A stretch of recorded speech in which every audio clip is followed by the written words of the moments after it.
him for this multimedia ambush. What started as, to some degree, an ambush. Well, Katie, I mean, it was an ambush. Ambush. Ambushed. Ambush. An ambush. Ambushing. Ambushed inside the Oval Office.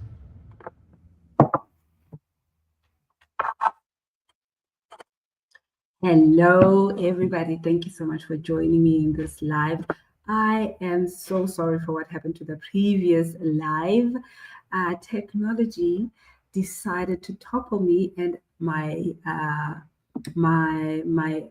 voice. The dramatic scene in the Oval Office today, the tense confrontation, President Trump ambushing the president of South Africa. Next, another Oval Office meltdown. President Trump ambushing the president of South Africa. President Trump is being accused of conducting something of a diplomatic ambush of South Africa's president in the Oval Office. To be with you, I'm Katie Tur. President Trump orchestrated another Oval Office ambush today. Today, Donald Trump meeting with the president of South Africa and attempting to ambush and humiliate that leader. To Zelensky territory, where essentially he was a bit ambushed inside the Oval Office. Felt like an ambush in there, kind of like the President Zelensky meeting in the Oval Office. This was an ambush. It was orchestrated. Ramaphosa brought his best diplomatic self to this meeting, but nothing could have prepared him for this multimedia ambush. What started as, to some degree, an ambush. Well, Katie, I mean, it was an ambush. Ambush. Ambushed. Ambush. An ambush. Ambushing. Ambushed inside the Oval Office. Well, there you have it. One thing is for sure, we are going to be talking about the Cyril Ramaphosa Donald Trump showdown at the White House. I'm sure everybody was able to take a sneak peek of it, but I wanted to just start from the beginning and building up to how it went wrong, and also looking at what was South Africa up against really. Of course, people already are having sentiments. Some are saying that no, Cyril Ramaphosa was not well prepared for this meeting. Some are saying that he showed a weaker South Africa. Some are even calling him all sorts of names, right? And then you get those that say that are of the thought that no, Cyril Ramaphosa achieved what he wanted out of this meeting, and they are calling it a diplomatic masterclass. What are your thoughts on how this whole session played out? Now, of course, before we even continue further, please give this video a thumbs up, and thank you so much for joining us. Let's proceed with just looking at the sentiments around this and how we got here as a nation. Yay, Aisha, we're being cooked as a nation. Let's not even forget, guys, if you're joining us on a Friday, I hope you enjoy the rest of your weekend, wherever you catch this video. Yeah, just know that South Africa was cooked on that Wednesday at the White House Oval Office. Now, we've seen so many commentators from America and internationally, those that are mostly left-wing, being very sympathetic rather to the situation that Ramaphosa found himself in.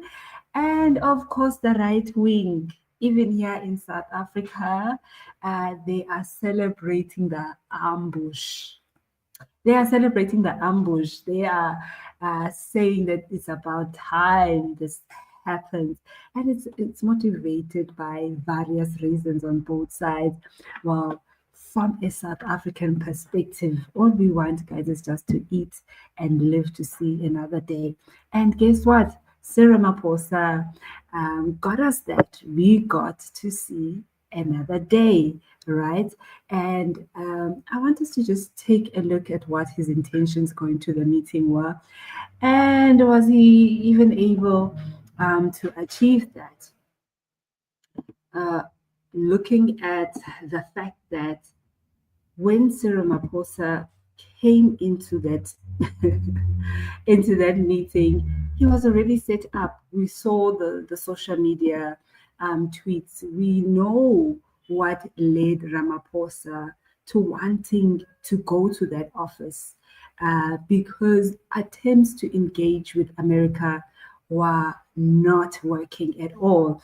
And it didn't help that already there was a lot of pushback from his government. We saw Marco Rubio refusing to come to South Africa, even other state officials refusing to come to South Africa for the G20. They have been tweeting relentlessly, and they even fast-track refugee statuses for certain groups of people in South Africa without even engaging the government, imagine. So going in there, South Africa was already on the back foot, right? And the reasons for being on the back foot were because of disgruntled apartheid apologists. Let's not even sugarcoat it, guys. The reason South Africa found itself on the other side of the, what can I say, of the good books of Donald Trump. Are there ever good books when it comes to Donald Trump? Yeah, it all links back to the links to apartheid apologists who saw this opportunity to weaponize South Africa's unfortunate situation of having a high crime rate and weaponize it as though this is solely targeting a certain group of people who happen to be a minority of white South Africans. So some would ask themselves, why are they called minority? You know, especially if you come from a majority white country. In South Africa, as you'd imagine, it's an African country. There are about over 60 million people. And in those 60 million people, 10% are non-black. Let me say that would be probably 9% or 8% would be white people, and then you get colored people.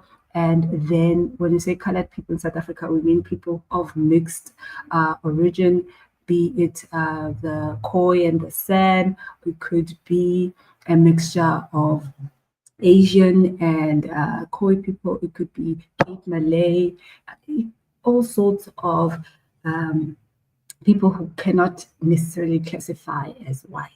Well, all of this classification, you might ask yourself, where does it come from? It stems back from the segregation that South Africa went through, that was apartheid, where even amenities were segregated, rather, according to race classification. So it goes back. We know that today in 2024, 2025, guys, let me catch up with the world. There is a group that is claiming that South Africa is having race-based laws, but those are legacy laws that came from apartheid, and they sought out to provide services or even deny services to a certain grouping. So it came from there, and in order to level or do they call this big word?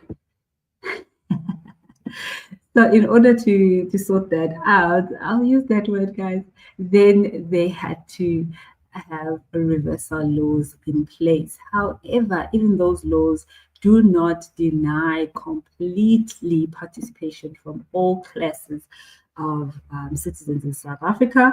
In fact, it even guarantees that at a certain point in time, everybody would then be able to participate, not that only white or only black South Africans get to participate, but it guarantees that in a majority black country, that there is a percentage that would then be reserved for all citizens. But the current apartheid apologists see it the other way around, that those laws seek to oppress rather than to equalize the playing field, and that they themselves are not left out of the economy. So I don't understand how that would be against them, right?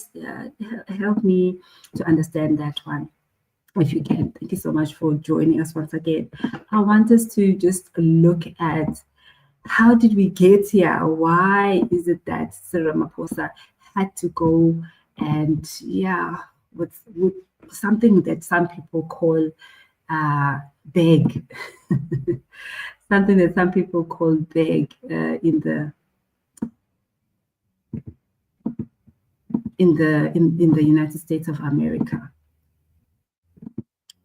Can I just share this video? So over here, I wonder if this is it. So over here, you can see that it started out well. Let me just begin this at the beginning. You see, it started out well. There is Cyril Ramaphosa meeting the delegation from Donald Trump, right? He was received well together with his team. So, is if they will be friends throughout this meeting. And then they were planning an ambush over there. How you fear white people, guys. So in this meetup or the session, as you know, there was J.D. Vance, who is the Deputy President of America. Imagine meeting an African country. And we had the U.S. Department of Defense, that is Pete Hegseth. You'd know him. He was very popular for the recent airstrikes in Yemen, and he also shared confidential information with civilians. So that's the guy. He's been criticized for being an ex-journalist, can I say, and then moving into government. And then you have also there Secretary Howard, is it Lutrick? Correct me down below. And you had there also Secretary Christopher Landau. They had also Assistant to the President and Chief of Staff, and of course, special government employee. You know, that's our boy there from Esoshanguve, as some would tease him. He's from Pretoria. That is Elon Musk. And he had also in there some advisors that is for the Africa and Middle East, something like that, that is Dr. Mossad. So just going to show that maybe Trump doesn't disagree with all people of Middle East descent. So there you go. They got Dr. Mossad in there. And then they went into the Oval Office. Now, there was something that happened before they got into the Oval Office, where one of the soldiers ended up fainting. Because Ramaphosa, he was about 10 minutes late, and they ended up not having their first meeting before going to the Oval Office. He did go in and sign that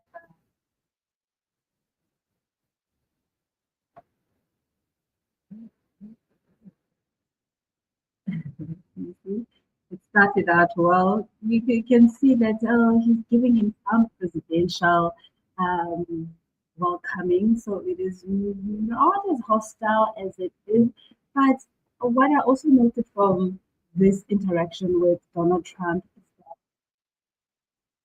he is not the hostile one. The one thing that Donald Trump doesn't appreciate are those farm attacks, because he watched that documentary on Fox News. So all of the other issues that are raised around South Africa's relationships, they are inherited from the beef that is introduced by third party. Now we will just go in and then we'll hear as to who nudged him to have the type of attitude that he has towards South Africa. Now, so let's start off looking at what is it that brought South Africa to this position. Sorry, to this position. I want us to listen to this guy. Yo, what a I don't want to call people names. Let me rather not. Here he is. This is Rob Hersoff. So some people would be familiar with Rob Hersoff. So he is a South African who had he had a good name in America, and after not doing so well, he decided to come back and save South Africa. And some would say he's a smooth talker.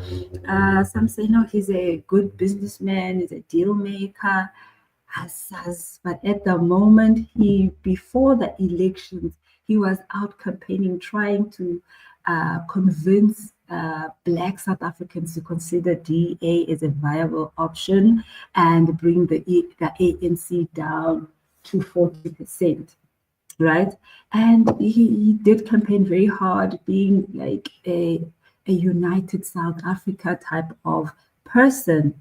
Jiggy. After that didn't work out, and after Sir Ramaphosa, no, after Trump got into presidency, the recent side decided to flare up out of him, and we saw him criticizing the unity of South Africa and undermining the democratic advances that have been in display for so long already. I want us to just listen to what is it that South Africa was up against going into this meeting with Donald Trump. Some are saying, why did he even go? He had to go, guys. You saw that we were being slated. South Africa was being put in the same category as Zimbabwe. No offense, my Zimbabwean followers.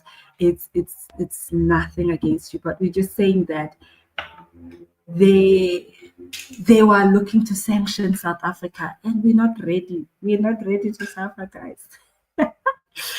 So let's just listen to the type of people that are feeding the Trump team. These are the sentiments that they are having about South Africa, all because they want that power back.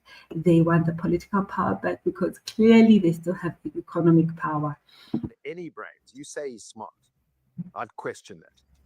I'd say he's spineless and he's a coward and he panders to the last person who was in his room talking to him. My view is the following. America is not interested in getting rare earth minerals and more influence at Simonstown. That's secondary and tertiary. What America wants is real change. And that's what we want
kilometers away.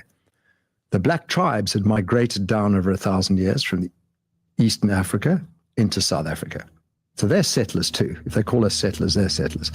And they met. And there was peace, working together, and fighting, the usual story.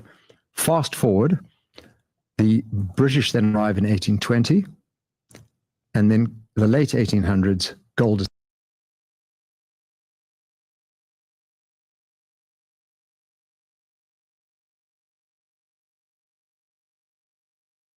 is discovered. And everyone piles in. And then the British have their first, they have the Zulu Wars. Mm-hmm. Then we've been fighting all our career. Then they have the first Boer War, English Afrikaner, and then the second Boer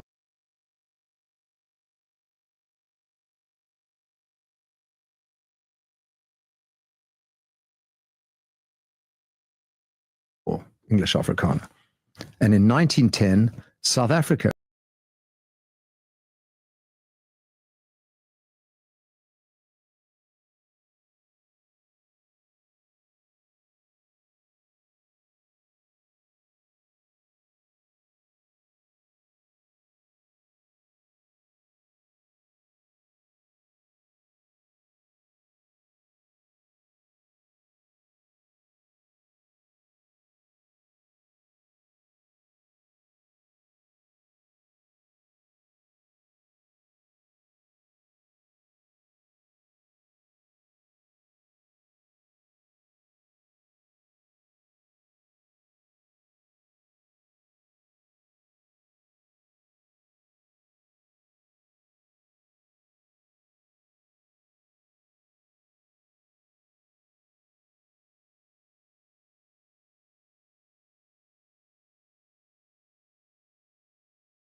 any brains. You say he's smart. I'd question that. I'd say he's spineless and he's a coward and he panders to the last person who was in his room talking to him. My view is the following.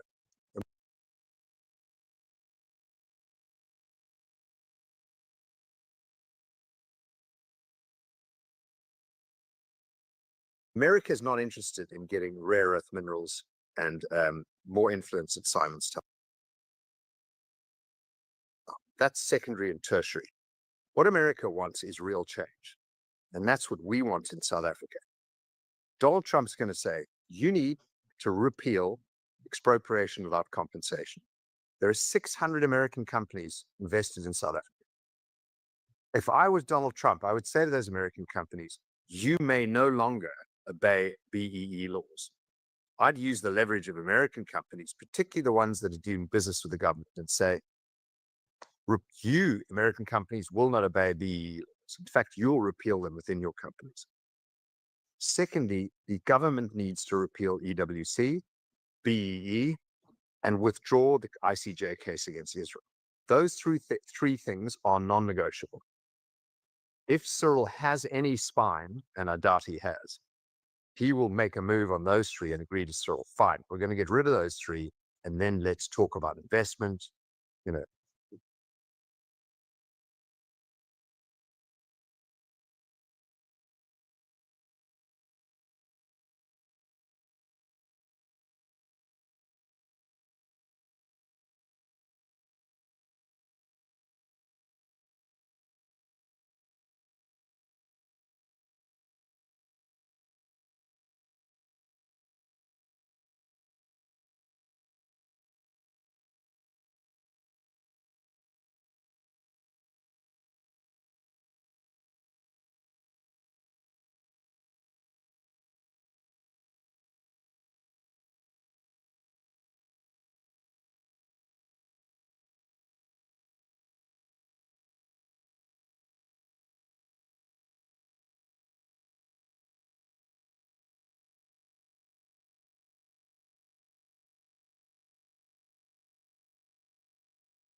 at every little bully.